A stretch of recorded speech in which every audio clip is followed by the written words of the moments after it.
بسم الله يدن جنگ الزينة والجمال.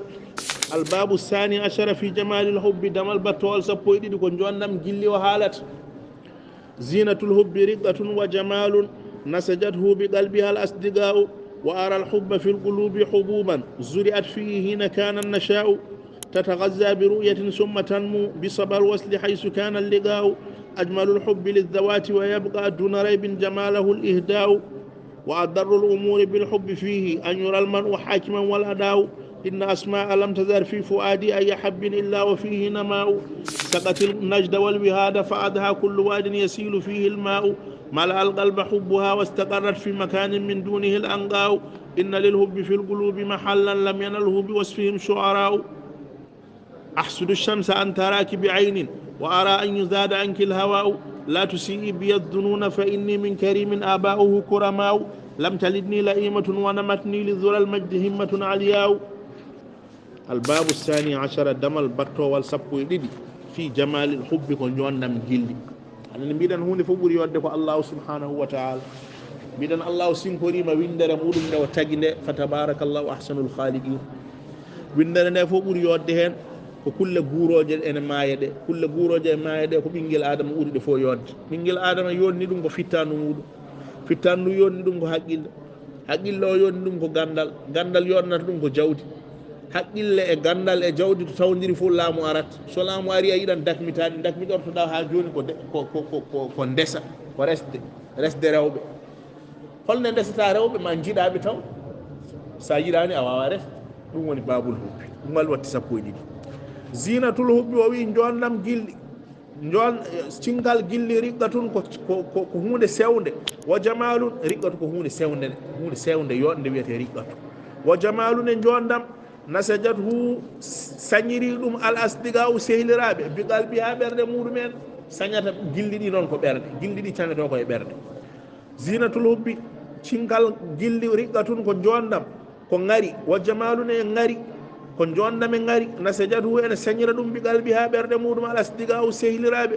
wa aral hubba o yimeɗi yiye gilɗi fil gulubi koye ɓerde wonata hububan ko gabbe gabbe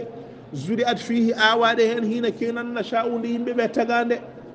nde Allah tagi yimɓe nde waɗe ɓerɗe he gilli ɗi mbaɗa hen woni gabbe, enen woni gabbe. tatagazza gabbe ɗe ɗe guurirta bi ru'yatin ko yiyodirde, so jiyodirani on jiɗodirta. summa tanmu ɗe ɓeydoro bisabal wasli son jokkodiri hay sukanal liga u kala to kawruɗon gilli ɗi ɓeydo. ajmalul hubbi ɓuuri moƴƴude gilli lis zawati ko jaatiji. sa yiɗi jaati neɗɗo ɗum woni gilli ɗi changetako. kono sa yiɗi e makko no wayi yodde joni so ɓooyi tan so nayi o changeoto natta yidde wadde jiɗata e ko jaati makko. sa yiɗi jaati neɗɗo ɗum ɓuuri moƴƴude. wa yabga ene heddo duna raybin ko alda e sikke jamalahu yonnata gilli ɗi al ihdaw ko dokkodiral. son jiɗodiri en dokkodiri, Allah annabi wi noon taha daw taha bu dokkodiri en jiɗodiron. a itti hunde a hokki neɗɗo kalis, a hokkimo mobile, a hokkimo auto, sa hokkimo tan o yiɗete. gilli ko jiɗodiral ko dokkodiral. wa darrol hubu umuri ɓuuri lorlude fiyakuji bil hubbi e gilli fihi e muɗum an yural man u ko haɗgol yiya hakiman ene woni ñawo walaɗa o e dokkal. gilli so haɗɗima, so hokki kam mi yiɗamo, so haɗi kam mi añam, ɗum ɓuuri fof bonde. gilli wonata ɗo. so hokki mi yiɗa, so haɗi mi aña, gilli wonata ɗo. wa darru ɓuuri lorlude al umure fiyakuji bil hubbi e gilli fi he muɗum an yura ko nde yiyete alman u haɗgol hakiman ne woni ñawo walaɗa o e dokko. inna asma o ganda asma lam tazaro accani fi fuadi e ɓernam nde aya habbin hay abbere wotere illa o fihi nama u sana taw ene fuɗi. koye asma gilli mum naate e ɓerde makko, fuɗi e ɓerde makko. inna asma ganda asma lam tazaro accani fi fuadi e ɓernam nde aya habbin hay abbere illa o fihi nama u sana taw ene nama ko ɓeydugol ene ɓeydi. sagatu o yarni an najda naɗe walwi haada e tule najda ko najdu woni tule ɗe. sagatu o yarni an najda tule ɗe walwi haada e naɗe ɗe fa ad ha wattini kullu wadin kala cagol yasilu fihilma woni doge ndiyam, kala cagol e ɓerde makko o waɗi ndiyam. mala alqalba hubbu ha gilli makko hebbini ɓerde nde wastaqarrat o tabiti fi makanin e nokku min dunihi ene gaga nokku alanga o ndiɗon diwri to woni e nokku to yetti e place to o ndiɗon diwri wawa yettade to hanka ko diwri ene wodno. diwri ni ko diwri hawnidi ene aranno ene ƴetta sukaɓe ene yaada e muɗum. ɓe mbi annabi goto huɗindi ndi majji, ndin wiyete angaw. ko hunde nde heɓotako tan, hunde nde yiyotako woni angaw.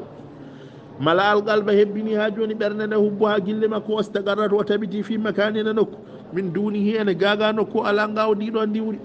inna lil hubbi o wi ganda ene wodani gilli fil qulubi e ɓerde ma hallan nokku lam yanalhu heɓata ɗum bi wasfihim e gilli e sifogol maɓɓe shu'ara u yimoɓe o wi gilli wonto wonko wone gilli yimoɓe mbawa sifari ɗum inna lil hubbi ene wodani gilli fil qulubi e ɓerde ɗe ma hallan nokku lam yanalhu heɓata ɗum bi wasfihim e sifogol maɓɓe shu'ara un yimoɓe ahsudu shamsa o wi mbiɗe haasido nangue an taraki nde yiratma bi aynini yitere o yiɗa nangue yitere nangue o yiɗa fawo e joom suudu makko o yiɗa yitere nangue fawo e makko ahsudu shamsa mbiɗe haasido nangue an taraki nde yiratma bi aynini yitere wa ara mbiɗe yiya an yusada anki nde soggate gamaɗo alhawa u hendu o yiɗa hendu wifa debbo makko woni gillidi o yiɗa nangue yiɗa fawo e makko o yiɗa hendu wifamo ko to moftatamo koye nder ɓerde makko ahsudu shamsa mbiɗi haasido nangue an taraki nde yiratma bi aynini yitere mum wa ara mbiɗe yiya an yusada nde soggate anki gamaɗo alhawa u hendu ɗum la tu sii woto bonnu biye am azzununa jikkeji woto bonne am jikkeji fa inni ganda min karimin immimi koye tedduɓe aba uhu wabiraɓe mum kurama u ko tedduɓe la tu sii woto bonnu azzununa biye am azzununa jikkeji fa inni min karimin immimi koye tedduɓe aba uhuɓe wabiraɓe mum kurama u ko tedduɓe lam talidni jibinanimi layima tun debbo jasɗo jibinanimi wonamat ni ene askitinimi li zoral majdi e rommet teddengal himmatun aliya u himme towɗo mbeɗa jogui himme towɗo mbeɗa jogui himme mawɗum hande ko jawo yettete zinatul hubbi o wi ha joni jondam sinkal gilli riqqatun ha joni ko sewgol wa jamalun e jondam nasajatu ene sañi ɗum bi qalbi ha e ɓerde muɗum ala asdiga o sehilaɓe wa aral hubba o yimɓeɗi yiya gilli fil qulubi woni koye ɓerde huquban ko gabbe zuri at fihi awaɗe hen hina kenanna sha'u nde fuɗɗogol laati nde hina kananna sha'u nde allah tagui yimɓe nde o awe ɓerde gilli ɗi tatagazza ene wuurira gilli ɗi bi ru'yatin yiide summa tan wurefti mawnira bi sabal wasli e ha joni e gilli jokkodiral saba ko hendu jokkodiral saba ko hendu subaka wiyete subaka bi sabal wasli hendu subaka jokkodiral hay sukanal liga o kala to ɓe kawri ajmalul hubbi ɓuuri moƴƴude e gillili zawati ko jaatiji wa yabga heddo duna raybin ko alda e sikke jamalahu dokka yonnata gilli ɗi al ihdaw ko dokkodiral wa darrul humubi wa darrul umuri ɓuuri lollude fiyakuji bil hubbi e gilli fihi e muɗum an yura ko ne yiyete alman u haɗgol hakimon ene ñaawa walla aɗa o e dokkal sa hokki kam mi yinma sa haɗi kam mi añma ɗum bonnata gilli inna asma o wi ganda asma lam tazar accani fi fuadi e ɓerdam aya habbin hay abbere illa o fihi nama o sanata wayne ɓeydi o gilli makko ɓeydima e asma saɓatilum najda o yarni ha joni tule walwi haada e naɗe fa adha wattini kullu wadin kala cagol yasilu fihi lma o ndiyam ene ila e muɗum mala alqalba hubbuha gilli makko hebbini ɓerde nde wastagarrat tabiti fi makanin nokku min dunihi ene gaga muɗum alanga o ndiɗo ndimri inna lil hubbi ene wonani gilli fil qulubi e ɓerde ma hallan nokku lam yanalhu yettaki ɗum mbi wasfime sifogol mum shu'ara u yimoɓe ahsudu shamsa mbiɗe haasido naguega an taraki nde yiratma bi aynini yitere mum wa ara mbiɗe yiya an yusada anki nde soggate gamaɗo alhawa u keneli la tusi woto bon mbiye am azzununa jikkeji fa inni